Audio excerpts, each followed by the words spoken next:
सांसद जी, आज आप आजाद समाज पार्टी के वरिष्ठ नेता इकबाल जी के यहाँ अफ्तार कार्यक्रम में आए हैं, तो क्या यह संदेश राजनीति से उठाकर भाईचारा? तो ये गौर साहब हमारी पार्टी के बड़े नेता हैं। पार्टी ने उनको पूरे जोन की जिम्मेदारी दी है। लगभग 110 सीटों पे कौन आदमी पार्टी का प्रत्याशी होगा, कौन आदमी पार्टी की सेवा करेगा, कौन जिले में काम करेगा, कौन मंडल में काम करेगा, पार्टी ने एक बहुत बड़ी जिम्मेदारी उनको सौंपी है। मैं और हमारी पार्टी के सब लोगों की जिम्मेदारी है कि हम उनका हौसला अफजाई करें, और मैं बढ़िया कार्यशैली है उनकी। पिछले लंबे समय से हमारे रिश्ते, जब दल भी नहीं था तब से हमारे रिश्ते हैं, तो मैं उनके व्यवहार से बड़ा प्रभावित हूँ। मैं चाहता हूँ कि वो जिस तरह से पहले उन्होंने पार्टी की सेवा की है और सेवा करें। और भाईचारा तो कमजोरों में रहना ही चाहिए। इस भाईचारे के तो सबसे बड़े पक्षधर हम ही हैं। इसी भाईचारे ने जो है नगीना से इतने अच्छे परिणाम दिए। जब एक तरफ कह रहे थे कि भाई ये लाइन जीतेगा, ये लाइन जीतेगा, वहां जनता ने जो है इसी भाईचारे के बदौलत, जो कमजोरों का, दलितों का, पिछड़ों का, मुसलमानों का, किसानों का, कमजोर वर्गों का जो भाईचारा था, इसी ने देखिए कैसे परिणाम दिए कि 1.5 लाख से भारतीय जनता पार्टी को हारना पड़ा। इस भाईचारे को हम लोग पूरे पश्चिम उत्तर प्रदेश में नहीं, पूरे उत्तर प्रदेश में लेके जाएंगे। और उम्मीद है कि इस बार के जो परिणाम हैं, जैसे आप लोग पहले नहीं मान रहे थे ना, जब चुनाव शुरू हुआ तब भी नहीं मान रहे थे मीडिया के लोग कि रिजल्ट हमारे फेवर में आएंगे। एक दो पत्रकार साथी तो ऐसे हैं जिनको पता था कि हमारे फेवर में आएंगे, लेकिन बहुत सारे ऐसे नहीं थे। लेकिन मैं आज आपको विश्वास दिला रहा हूँ, 2027 का जब रिजल्ट आएगा, उत्तर प्रदेश में आजाद समाज पार्टी के बिना किसी का मुख्यमंत्री नहीं बनेगा। आप मेरी बात को याद रखना।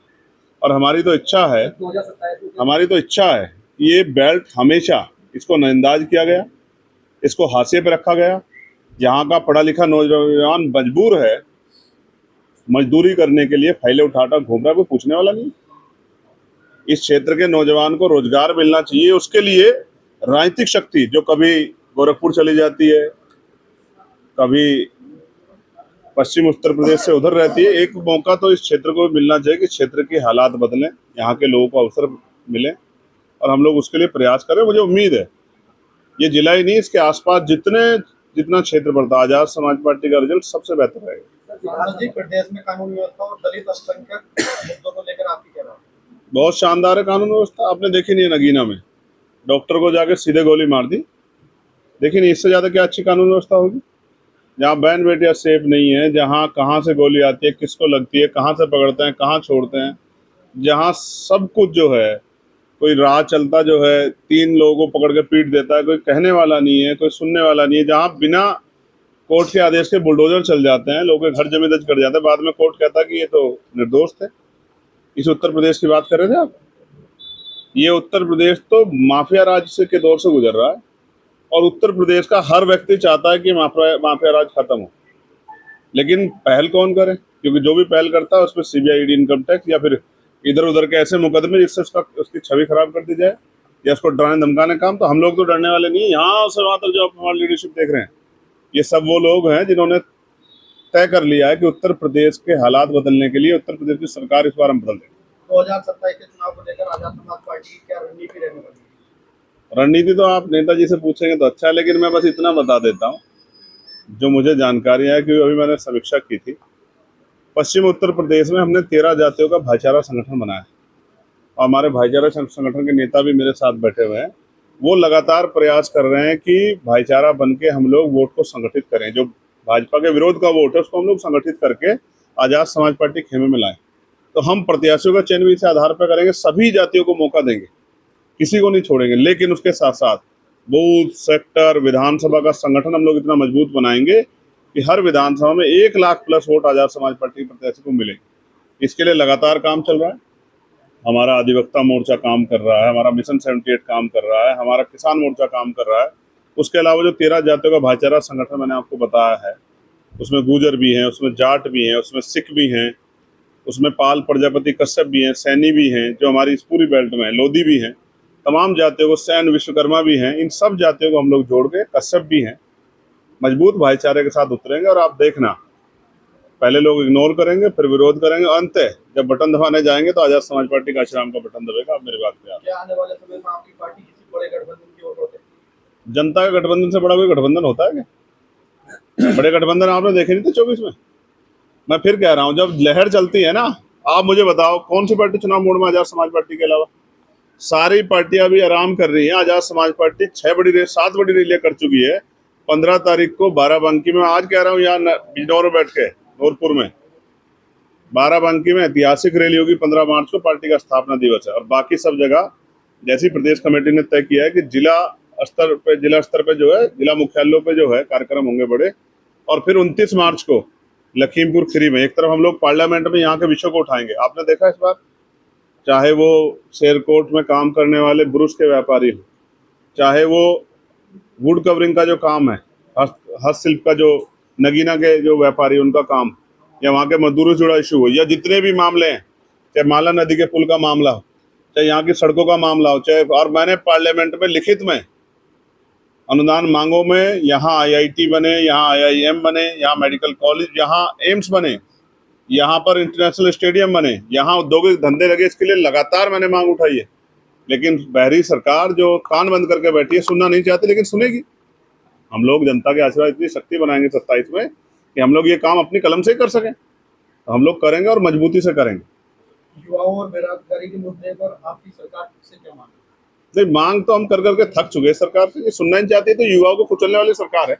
अब तो हम ये सोच रहे हैं इसको बदल के कलम की ताकत अब हमारे लोगों के हाथ में आ जाए तो हम रोजगार देने का काम करेंगे। आज मैं आपको कह रहा हूँ, मैंने ये बात सुबह भी कही, आप ऑन रिकॉर्ड चेक करवा लेना।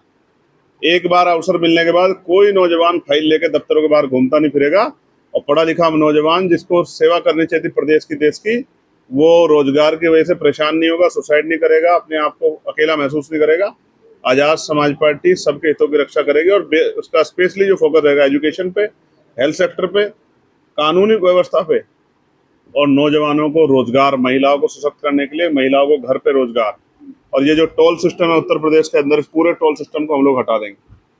ये जनता की गाड़ी कमाई को लूटने का काम हो रहा है, इस पूरे टोल सिस्टम को हटाएंगे। जनता टैक्स दे रही है तो सेस, वैट लग रहा है, सेस लग रहा है, गाड़ी जब हम खरीद रहे हैं फिर उसके बाद टोल टैक्स भी दें, पूरे टोल टैक्स को हम लोग हटा देंगे। और पुलिस से इतना अच्छा काम कराएंगे, पुलिस की ड्यूटी 8 घंटे कर देंगे। PRD के जवान, होमगार्ड भाई, आशा आंगनबाड़ी बहनों की वेतन वृद्धि, भोजन माताओं की, पंचायत सहायकों की, रोजगार सेवकों की, और प्रधानों को, कोटेदारों को, उनको को भी जो कमीशन मिलता है उसमें वृद्धि के लिए, और प्रधानों को भी वेतन वृद्धि के लिए हम लोग मुहिम चलाएंगे। आप यहाँ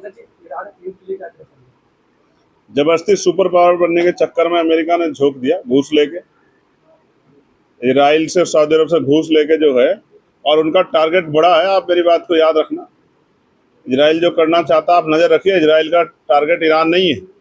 इजराइल का जो टारगेट है वो इस देश का और दुनिया में रहने वाला मुसलमान समझ रहा है कि इजराइल का टारगेट क्या है। और ये आज का नहीं, ये बहुत लंबे समय का जो चला आ रहा है इतिहास, ये उसके मद्देनजर हो रहा है। लेकिन मैं फिर ये बताना चाहता हूँ, मैं आज आपसे यहाँ कह रहा हूँ, इस युद्ध में अमेरिका हारेगा, और मेरी बात को याद रखना, क्योंकि जो लड़ाई लड़ी जा रही है वो हक की लड़ाई लड़ी जा रही है। और जितना जुल्म किया जाएगा उससे ज्यादा ताकत से जो है इन जालिमों को जवाब देगी जनता। मेरी बात को आप याद रखना। सरकार को चाहिए कि वो, ईरान हमारा मित्र रहा है ऊर्जा क्षेत्र में, सैन्य क्षेत्र में जो अभ्यास होता था उसमें, पाकिस्तान के साथ जब भी हमारा जो है युद्ध हुआ तब ईरान हमारे साथ खड़ा रहा है। और आज इस बार जो हुआ, जबरदस्ती इंडिया को युद्ध में झोंकने के लिए अमेरिका ने, आप देखिए ईरान का जो वाहन पथक जो है, हवाई जो वो पानी का जहाज जो जा रहा था उस पर हमला किया। कोई मतलब नहीं था हमला करने का, युद्ध स्थल से 2000 किलोमीटर दूर, और वो हमारे यहाँ मेहमान था। प्राइम मिनिस्टर को बोलना चाहिए, जवाब देना चाहिए कि जो हमारे यहाँ मेहमान आया था वो वापस लौट रहा था, उसके ऊपर हमला हुआ, 100 से ज्यादा लोगों की जान चली गई। सरकार चुप क्यों है? क्या हम लोग अमेरिका को बिल्कुल छूट दे सकते हैं क्या? और क्या कह रहा है अमेरिका कि 30 दिन तक रूस से तेल ले लो, ज्यादा देते। कौन है अमेरिका? बोल सके हमारा मालिक है क्या अमेरिका? हमारा कौन है अमेरिका? कौन है ट्रम्प? वो तय करेंगे कि हमारी पॉलिसी क्या होगी, हम किससे तेल लेंगे, हम किसके साथ व्यापार करेंगे। ये इंडिया है। प्रधानमंत्री को जवाब देना चाहिए। सरकार की चुप्पी जो है बहुत बड़े शक पैदा कर रही है लोगों के मन में। कमजोर सरकार है, कंप्रोमाइज सरकार है, इसलिए सरकार को जवाब देना चाहिए, सरकार को बोलना चाहिए, प्राइम मिनिस्टर को बोलना चाहिए। रमजान के इस मौके पर जो है प्रदेश की जनता और क्षेत्र की जनता को क्या संदेश दें? हालात थोड़े से खराब हैं, लेकिन संविधान पर भरोसा रहें और भाईचारा बना के आगे बढ़ें। और जहां उनके ऊपर जुल्म होगा, आजाद समाज पार्टी भीम आर्मी के नौजवान खड़े होकर मुकाबला करेंगे, न्याय दिलाने का काम करेंगे और ये हालात बदलने के लिए संघर्ष करेंगे। आपका भी शुक्रिया। पत्रकार